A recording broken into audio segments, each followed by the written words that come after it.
So the last part of this series about Uniface 10 IDE under the hood is going to be about text entry.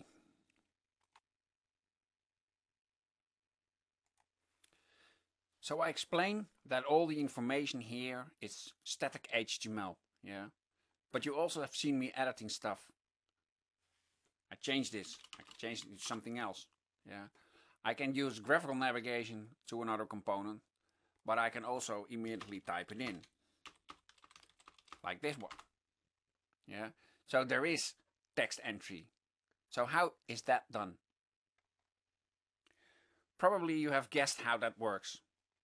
It's the same trick as we did with drop downs, but instead of dropping it down, we are now overlaying a separate form with only one input control. Yeah, so this overlaid form, it's also a pop-up form, and it has one single purpose, and that is text entry. So the form contains just one input control or an edit box or whatever, and it allows you to do the text entry. Again, it is started on demand. Yeah, so it is therefore there's no pre-distribution of data types, syntax definition, validation rules, and all that kind of stuff. Yeah, again, making this part lightweighted and therefore snappy. Yeah, so only when the user explicitly chooses to perform text entry, we start up this single functional rich text entry form.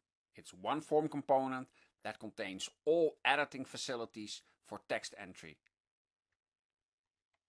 We actually did not invent this wheel. It is a trick that is used in a lot of other tools as well. For example, let me show you.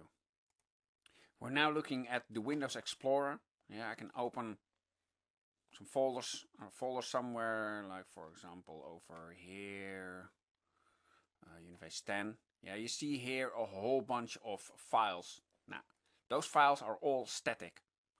And the moment I explicitly choose to put it into edit mode, you see the same trick as that we do. A separate control is laid over it, and that allows the text entry, so you can rename your file or your folder or whatever. Yeah, so we do the same trick in Uniface. But besides from the single line cell editing that we have in the various grids, we also have, of course, code editing. So let's move to the right script editor, and here you see a full-blown code editor. Let me resize it a bit, and we see here the text entry. Here we see all the code, and of course this is directly editable. You will spend a lot of time in here, so we don't bother with an explicit data entry mode. No, this control is always available. Now this control is really functional rich. Yeah, it has syntax highlighting, code folding, and all that kind of stuff. And we have enriched it with code or parameter help, like for example this kind of construction. Again, this is, by the way, just a pop-up form again. And actually, this form component that we're using here and the control within that form component is the same form component that we use for this kind of text editing. So it's an advanced text entry box, as we call it.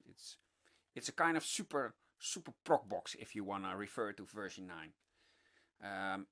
It is actually implemented using the Scintilla control. Scintilla is an open source Windows native control that is used by a lot of tools nowadays, like for example Notepad++, and we are using it as well.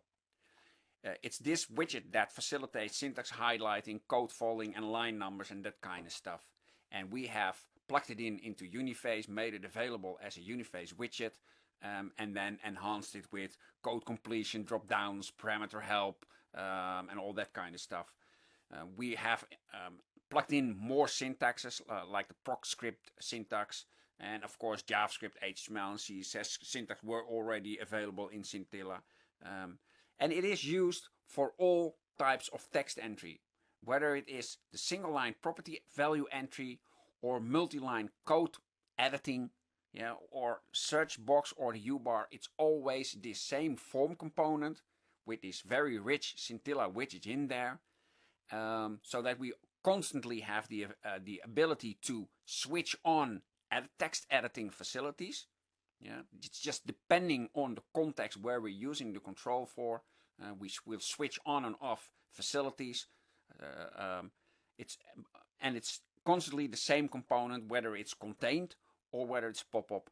It doesn't matter. It's reused all over the place.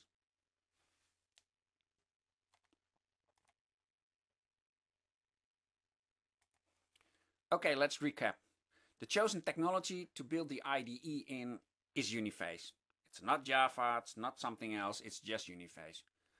Although enhanced with a different GUI technology as that we're used to in Uniface desktop application, the IDE is using mainly HTML.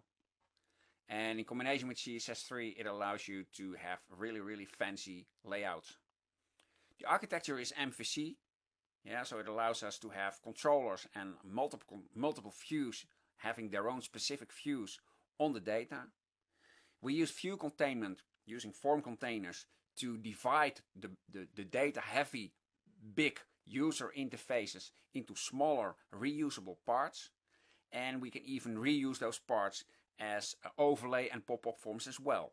Yeah, so containment and that breaking up stuff, that was really is really an essential key part of the IDE architecture. Now the data views are built with HTML forms, and the text entry is implemented using Scintilla. Okay, that concludes the final part of my presentation, the movies about the Uniface version 10 IDE under the hood. 6 movies talking about a whole bunch of stuff. I want to thank you for watching, and if you have any questions, then I would suggest to pop them at www.uniface.info. There's a specific forum dedicated to the Uniface under the hood, and I will then talk to you there. Thank you for watching, and see you next time.